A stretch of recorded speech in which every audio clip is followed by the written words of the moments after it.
Rich Lieberman, Lee Hill District. Last month I spoke about a complaint I filed in reference to your Chief of Staff, John Russell. I filed this complaint in March on a Saturday afternoon. That same evening, my email was posted on your attack page, Spotsy Wire, that's run by Roy Searles and a couple of other people. I spoke how, as of last month, I'd still not received a response to this complaint. Just for your information, your policy requires a response within 15 days. I also spoke that I wondered how my complaint made it to Mr. Searles' website. Excuse me. I spoke how I FOIA'd all forwards of my email, and the only thing it showed was Ms. Phelps, who forwarded it to John Russell, Kirk Twigg, and April Gillespie. Since it did not show how it made its way to Mr. Searles, this means you have once again violated FOIA regulations.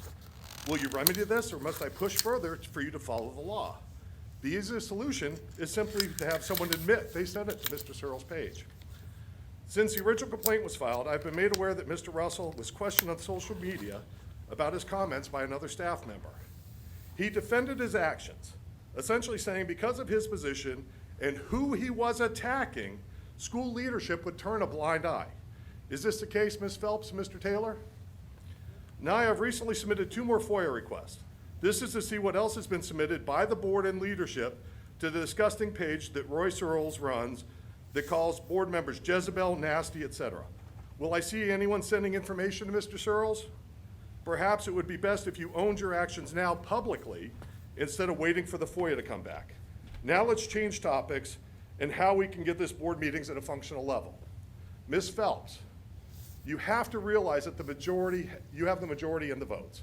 Why do you insist on limiting the ability of other board members to speak? I'd like it if you looked at me while I talk, Ms. Phelps.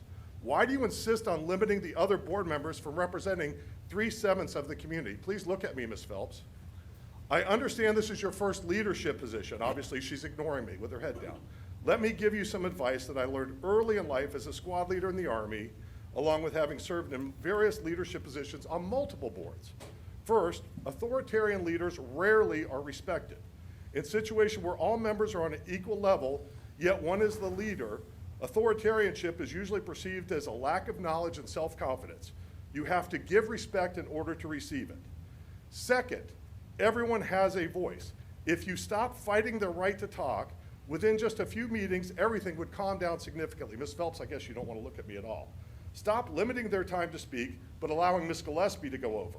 Stop shutting down their microphones. All you're doing is adding gasoline to a bad situation. Please lead by example.